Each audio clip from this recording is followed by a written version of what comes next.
Welcome friend, সমাজ blog থেকে daily blog নিয়ে এসেছি বন্ধুরা। আশা করি তোমরা সবাই ভালো আছো।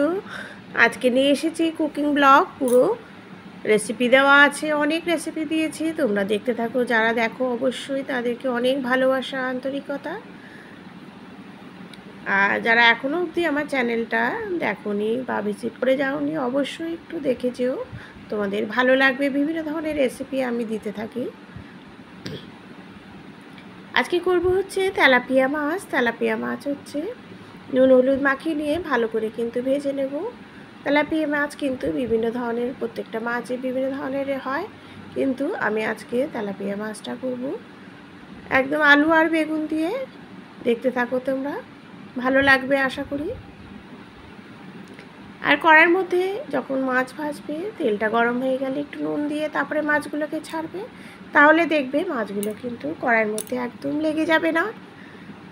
মাছগুলোকে ভাজা হয়ে গেছে, তুলে রাখলাম। দিলাম গোটা জিরে আর কাঁচা লঙ্কা ফোড়ন, আর একটু দিয়েছি পেঁয়াজ কুচি করে দিয়েছি, আর তার সাথে একটু নুন আর হলুদ দিয়ে পেঁয়াজটাকে কিন্তু আমি হালকা করে ভেজে নেব। হালকা করে ভেজে নিয়েই আমি দিয়ে দেবো হচ্ছে আলু আর বেগুনটা। আলু বেগুনটা সাথে কিন্তু পেঁয়াজটাও ভাজা হয়ে যাবে ভালো মতো, সেই জন্য আলু বেগুনটাও আমি দিয়ে দিলাম একসাথে। দিয়ে দেওয়ার পরে একটু হলুদ দিয়ে আমি কিন্তু ঢেকে রাখবো। ঢেকে ঢেকে এটাকে ভাজবো যতক্ষণ আলুটা একটু হালকা সেদ্ধ হয়ে যাচ্ছে, ততক্ষণ কিন্তু আমি ঢেকে রাখবো। ফলে এটা ভালো মতো খেতেও ভালো লাগে। দিয়ে দিলাম জিরে আর ধনের গুঁড়ো, একটু আদা দিয়েছি, একটু কাঁচা লঙ্কা।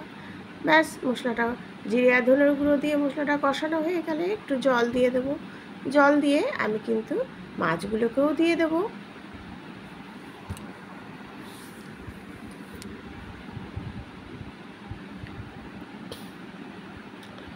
কারণ মাছগুলো দিয়ে কিন্তু আমি ভালো করে ফুটিয়ে নেব।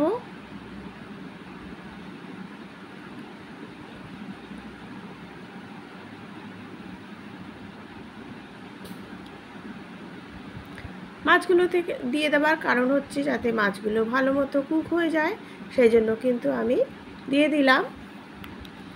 বেশ ভালো করে ফুটে গেলে নামিয়ে নিয়েছি। দিয়ে দিয়েছি একটু এলাচ, থেতো করে দেবে তেলাপিয়া মাছে নামানোর আগে, খুবই ভালো লাগে তাহলে। আর এটা হচ্ছে সব রকম সবজি, উচ্ছে, আলু, বেগুন, কুমড়ো সব একসাথে আমি কেটে নিয়েছি। কেটে একটু হালকা করে ভেজে নেব নুন আর হলুদ দিয়ে। তারপরে করব হচ্ছে মুড়ি ঘন্ট মাছের মাথা দিয়ে। মুড়ি ঘন্ট করব, মাছের মাথাটাকে কিন্তু আমি খুব ভালো করে ভেজে নেব আগে। দিয়ে দিলাম কড়াইয়ের মধ্যে নুন। দিয়ে দেওয়ার পরে আমি দিয়ে দিচ্ছি মাছগুলোকে। তারপরে দিয়ে দেবো একটু হলুদ। হলুদটা দেওয়ার পরে মাছগুলো কিন্তু বেশ হালকা করে আমি দেখো কত সুন্দর করে ভেজে নিয়েছি।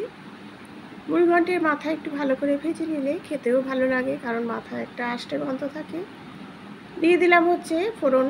ফোড়ন দিয়েছি পেঁয়াজ আর গোটা জিরে আর দারচিনি, সব একসাথে হালকা করে ভেজে নেব। আর পেঁয়াজের মধ্যে কিন্তু একটু রসুন কুচি আর একটু আদা দিয়ে দিয়েছি। সব দিয়ে ভালো করে একটু ফোড়নটা ভাজা হয়ে গেলে দিয়ে দেব আলু আর পটল। আলু পটলটা দিয়ে যখন একটু নুন দিয়ে দেবো যাতে আলুটা ভালো মতো বয়েল হয়ে যায়।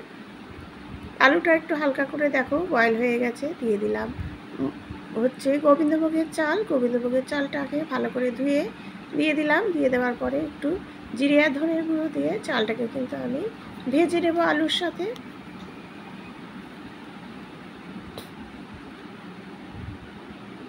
চালটা যদি খুব ভালো করে ভেজে নেওয়া হয় তাহলে কিন্তু খেতে ভালো লাগে।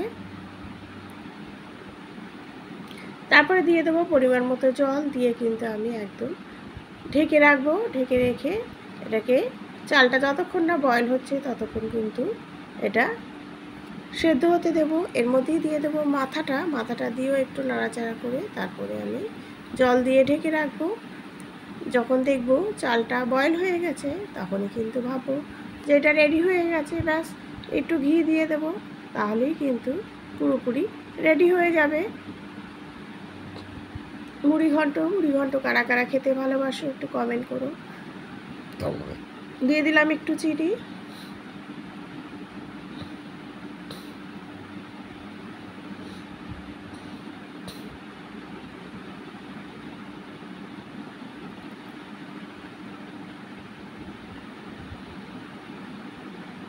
তারপরে করব হচ্ছে গাঠি কচু। দেখো গাঠি কচু আর তার সাথে পটল আর আলু। এটা গাঠি কচু না, এটা ওল কচু। ওল কচু কিন্তু খেতে বেশ ভালো লাগে। ওল কচুটা যখন দেখবো যে আদৌ সেদ্ধ হয়ে গেছে তখন সব এক এক করে মশলা দেব। টমেটো দিয়েছি হচ্ছে গোটা জিরে ধনের গুঁড়ো, আদা থেতো করে দিয়েছি, কাঁচা লঙ্কা কুচি দিয়েছি আর দিয়েছি একটু চিনি দিয়ে দেখো মশলাটা ভালো করে সাঁতলিয়ে নিচ্ছি। নিয়ে আমি এর মধ্যে একটু জল দিয়ে দেবো। যখন দেখবো কচুটা বয়েল হয়ে গেছে তখন কিন্তু আমি এটা নামিয়ে নেব। একটু ঘি দিয়ে নামাবে, তাহলে কিন্তু খেতে ভালো লাগে। আর এবার একটা নতুন ট্রিক্স দেবো। দেখো চাউমিন কিভাবে ঝরঝরা হয় সেটাও কিন্তু তোমাদের দেখাবো, দেখতে থাকো একটু ধৈর্য ধরে। তারপরে বাটা মাছ করব। বাটা মাছটাকে কিন্তু নুন হলুদ মাখিয়ে নিয়ে একদম সর্ষে বাটা দিয়ে করব প্লেনভাবে। খেতে কিন্তু খুবই সুস্বাদু হয় এই বাটা মাছ যদি সর্ষে বাটা দিয়ে করো। দেখো বাটা সর্ষে গুঁড়ো আর দিয়ে দিয়েছি নুন আর একটু হলুদ আর একটু কাঁচা লঙ্কা জল দিয়ে ভিজিয়ে রেখেছি। তেলের মধ্যে মাছগুলো তেল গরম হয়ে গেলে একটু নুন দিয়ে মাছগুলোকে আমি হালকা করে ভেজে নেব। খুবই হালকা করে ভাজবো, কারণ সর্ষে বাটা দিয়ে করবো। সর্ষে বাটার মাছ কিন্তু হালকা ভাজলেই যথেষ্ট, এতে খেতেও ভালো লাগে।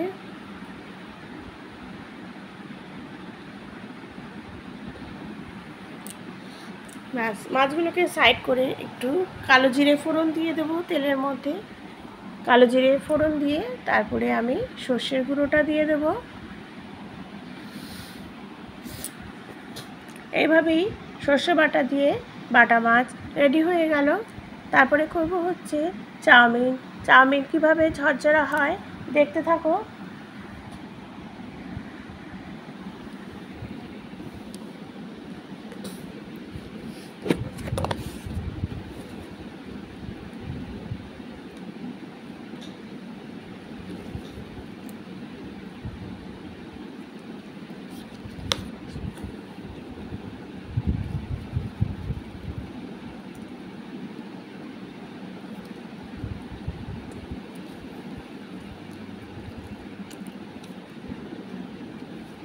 নামানোর আগে দিয়ে দেবো হচ্ছে সরষের তেল।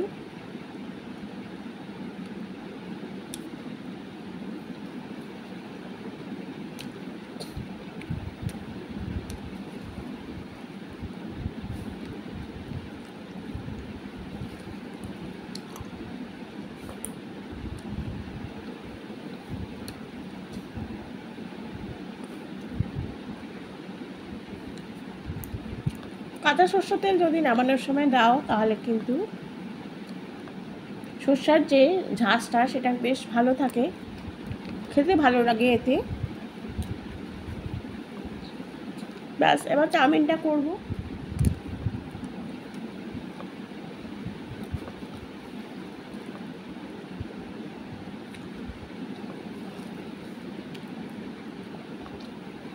দেখো যখন জলটা ফুটে উঠবে তখন দিয়ে দেবে একটু তেল, তাহলে কিন্তু আর তারপরে ঠান্ডা জলে ধুয়ে নেবে নর্মাল জলে, তাহলে কিন্তু চাউমিন একদম রেডি হয়ে যাবে, ঝরঝরা হয়ে যাবে দোকানের মতো। Thank you.